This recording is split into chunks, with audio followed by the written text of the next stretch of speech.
In our last episode, a republic of outlaws was born in Nassau, a pirate utopia built on democracy and defiance. But every republic needs leaders, and soon a new generation of pirate kings would arrive, men and women whose names would become immortal legends, echoing through the halls of history. And the most feared of them all was a man named Edward Thatch. You probably know him as Blackbeard. Now, when you picture a pirate, Blackbeard is likely the image that storms into your mind. A towering figure, with a wild, black beard braided into his hair, and slow-burning matches woven into it, creating this terrifying halo of fire and smoke. It was pure, calculated theater. Blackbeard understood something profound about power. It wasn't just about force, it was about perception. He meticulously crafted an image of himself as a demon straight from hell. This terrifying persona was his greatest asset. He wasn't actually the most successful pirate if you're just counting treasure chests.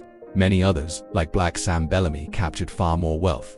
But Blackbeard was a master of psychological warfare. His goal wasn't a bloody battle, it was surrender. Imagine you're a merchant sailor. You've heard the whispers, the terrifying tales of this devil on the waves. Then, on the horizon you see his flag, a skeleton spearing a bleeding heart. And then you see the man himself, wreathed in smoke and fire, looking like the devil incarnate has come to claim your soul. Most crews didn't even think about fighting. They dropped their weapons and surrendered on the spot.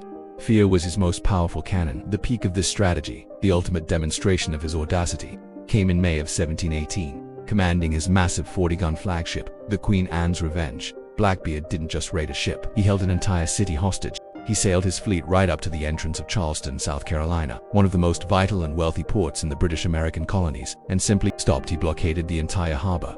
No ships could get in, no ships could get out. He captured several vessels and their prominent passengers, including members of the Charleston Council. And what were his demands? A king's ransom in gold, jewels? No. Blackbeard's crew was suffering from various ailments, likely syphilis, and he demanded a chest of medical supplies. For nearly a week, the most audacious pirate of the age held a major colonial city in a stranger hold, not for riches, but for medicine. The colonial government, humiliated and powerless, had no choice but to comply.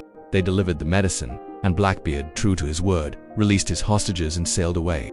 It was an unprecedented act of defiance that sent shockwaves across the Atlantic and cemented his legend. But the Pirate Republic of Nassau wasn't a monarchy ruled by one king. It was a vibrant, chaotic democracy of captains, and Blackbeard wasn't the only one with a claim to fame. While he ruled through fear, another pirate captain ruled through style. Meet John Rackham, better known as Calico Jack. Calico Jack was the rock star of the pirate world. He was flamboyant, known for his flashy calico clothing, and he had a knack for some. While he wasn't nearly as intimidating or successful as Blackbeard, his legacy has arguably been even more enduring, thanks to one thing: his brand. Calico Jack is credited with creating the most iconic version of the Jolly Roger flag, the skull with two crossed swords underneath. That image, the one you see everywhere from movies to theme park rides, that's Calico Jack's design. It's the ultimate pirate logo.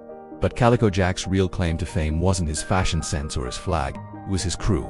Because serving alongside the men on his ship, the Revenge, were two individuals who shattered every single convention of the 18th century. First, there was Anne Bonny. Born in Ireland, she was fiery, independent, and had left her husband for Calico Jack to pursue a life of freedom on the high seas. She didn't hide her gender.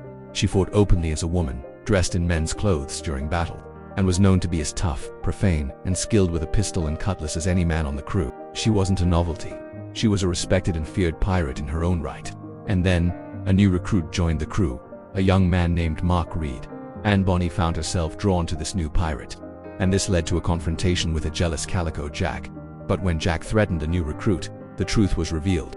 Mark was actually Mary Read. She had spent most of her life disguised as a man, first to join the British Army and later to find work. She had only revealed her identity when she fell for another crew member. So now, you have this incredible situation. On a single pirate ship, you have two of the most famous female pirates in history, Bonny and Mary Read, fighting. They lived, drank, and plundered as equals among the pirate brotherhood. They proved that the pirate code of liberty and the pursuit of fortune wasn't limited by gender. Their very existence was a radical act of rebellion against the rigid society they had left behind. Blackbeard, Calico Jack, Anne Bonny, and Mary Read, these larger-than-life figures represent the absolute zenith of the Golden Age of Piracy. Their fame, their audacity, their complete disregard for the laws of empires had made them legends. But legends cast long shadows, and their notoriety had finally decisively captured the full, undivided attention of the British Empire. The party in Nassau was about to get a very unwelcome visit. The pirate utopia, born in rebellion, was now about to face its greatest threat, civilization itself. Thank you so much for joining me on this journey. If you enjoyed learning about these incredible pirate legends, be sure to hit that like button and subscribe so you don't miss the next dramatic chapter in our story. See you next time.